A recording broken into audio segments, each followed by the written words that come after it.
여러분 8경기의 의미 동부편 재밌게 보셨나요? 그러면 8경기의 의미가 더 다양한 서부팀들의 이야기를 이제 시작하려고 합니다.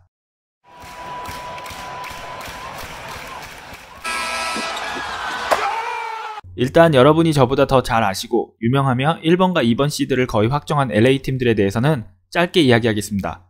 두 팀 다 에이스인 르브론과 카와이를 4경기 이하로 출전시키면서 실전 감각이 돌아오게 하되 부상 위험에서 보호한다가 8경기의 가장 큰 목표가 될 것입니다. AD와 폴 조지 또한 많은 시간을 출전하지는 않을 것으로 보이며 다만 레이컬스의 경우 J.R. 스미스, 디온 웨이틀스, 드와이트 하워드와 같은 선수들이 많은 시간을 뛸 것으로 예상됩니다. 결국 플레이오프의 성공 여부는 이 선수들에게 달려있으니까요. 개인적으로 서부에서 제가 기대하고 주목하는 팀이 많은데요. 그 중에 하나가 덴버입니다. 저는 카와이의 팬이고 클리퍼스가 잘 됐으면 좋겠지만 그들이 우승을 위해서 가장 먼저 걱정해야 하는 상대는 덴버라고 생각합니다. 일단 볼볼을 로스터에 넣으면서 17인 확장 로스터에 가장 큰 이득을 보는 팀이 아닐까 생각되는데요. 일단 밀셉, 요키치와 함께 플럼리, 제라미 그랜트의 볼볼까지 추가된 골밑은 높이에서만큼은 리그 최강입니다. 저는 볼볼이 어느정도 플레이오프가 끝나기 전에 적응을 한다면 충분히 플레이오프에서 히든카드로 쓸 수 있다고 생각합니다.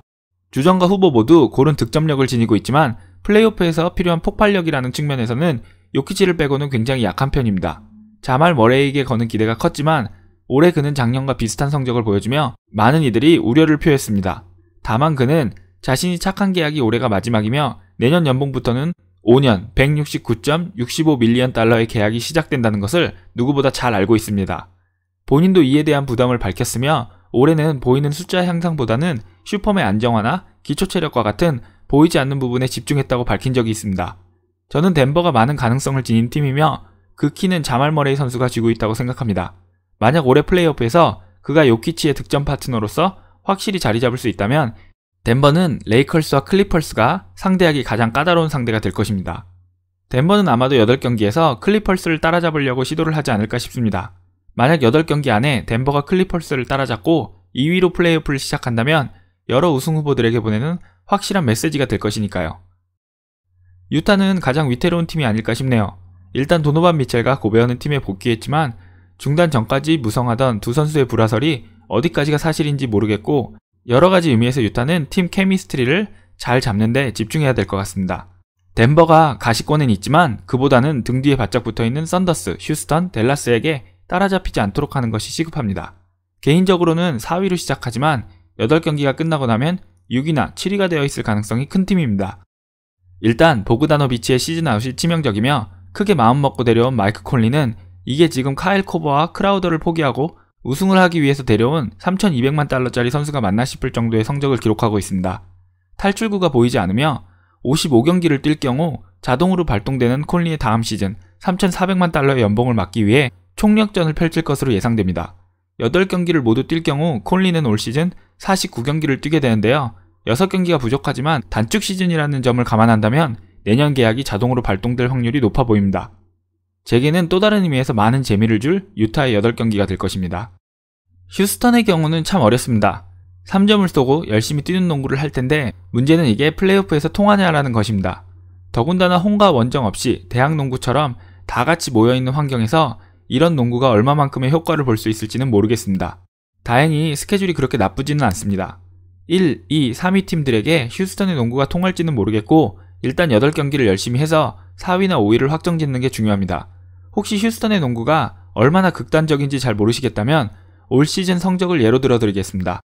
경기 평균 아이솔레이션 공격 득점 1위는 제임스 하든으로 16.2점, 2위는 웨스트브룩으로 6.6점입니다. 참고로 3위는 데미안 릴라드로 5.1점입니다. 네, 하든과 3위는 무려 3배가 차이가 납니다. 당연한 이야기겠지만 팀 아이솔레이션의 의존도 또한 휴스턴이 1위이며 2위 팀과는 2배가 넘는 차이가 납니다. 트랜지션 포인트 또한 웨스트브룩과 하든이 각각 7.6점과 6.5점으로 리그에서 2위와 3위에 올라 있습니다. 1위는 야니스로 8.3점입니다. 휴스턴은 매경기 50점 이상을 트랜지션과 아이솔레이션으로 득점하는 극단적인 공격 루트를 보여주는 팀입니다.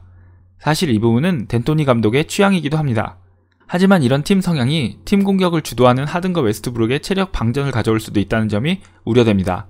올랜도 버블에서는 보통 때보다 조금 더 타이트하게 치러지는 스케줄에서 휴스턴이 얼마나 저 두 선수의 체력을 보존해주면서 경기를 치러갈 수 있을지는 의문입니다. 더군다나 휴스턴은 레이컬스나 미러키처럼 몇 경기를 버릴 여유도 없습니다. 만약 제게 그렇다면 혼란의 서부 컨퍼런스에서 4위를 할 팀이 누구냐고 물어보신다면 저는 썬더스라고 대답할 것입니다. 일단 저는 현재 특수한 사정이 썬더스에게 가장 큰 어드밴티지를 줄 거라고 생각합니다.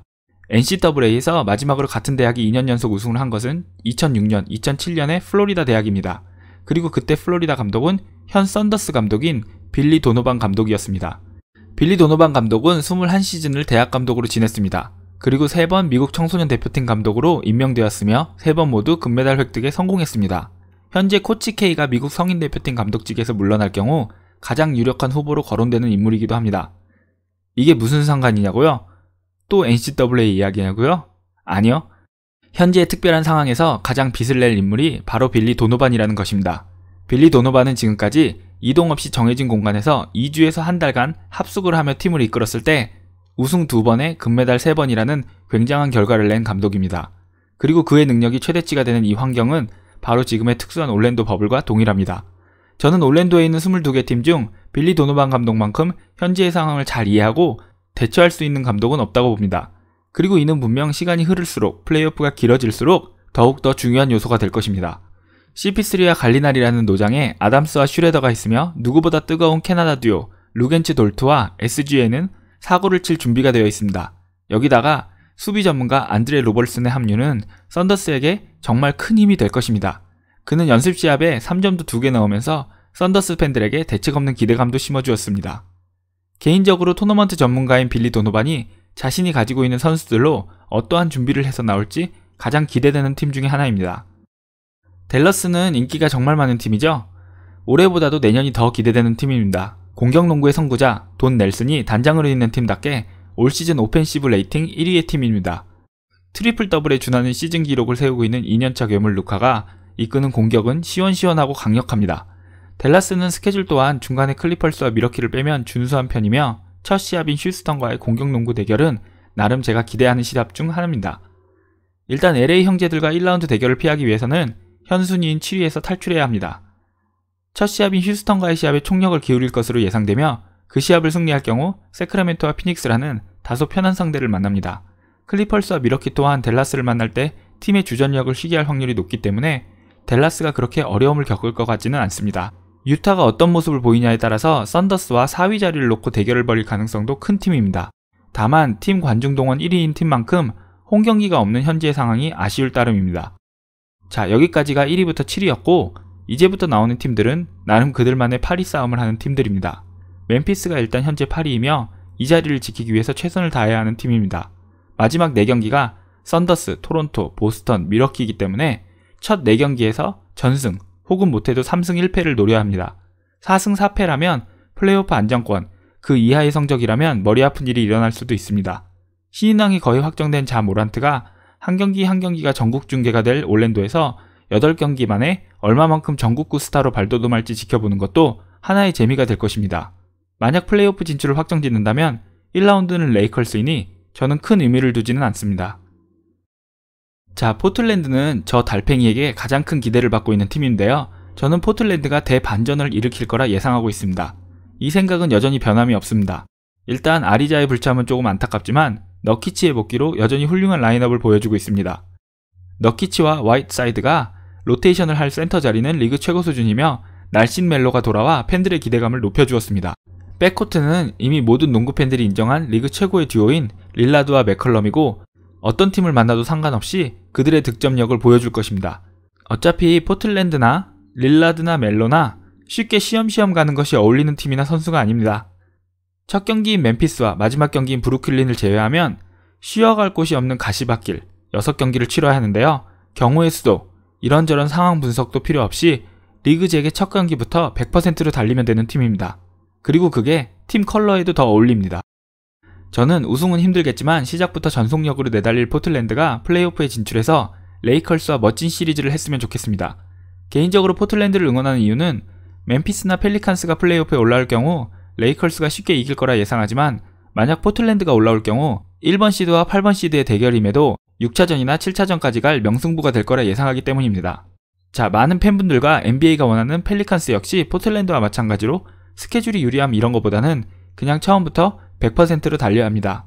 멤피스가 만약에라도 4승 4패에 성공한다고 하면 펠리칸스는 전승을 해야 하기 때문에 이것저것 따질 겨를이 없습니다. 미래의 슈퍼스타인 자이언의 첫 시험 무대가 될 전망이며 잉그램과 론조볼이 플레이오프에 진출해 자신들의 친정팀인 레이커스를 상대로 시리즈를 치르게 될지도 주목되는 부분입니다.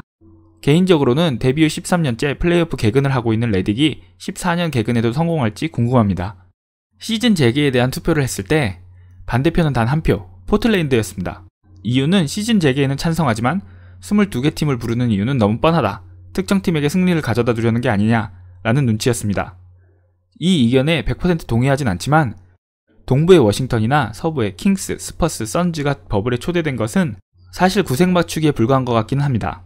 물론 제 개인적인 의견이며 나머지 세 팀에 대한 리뷰는 이것으로 대신하겠습니다.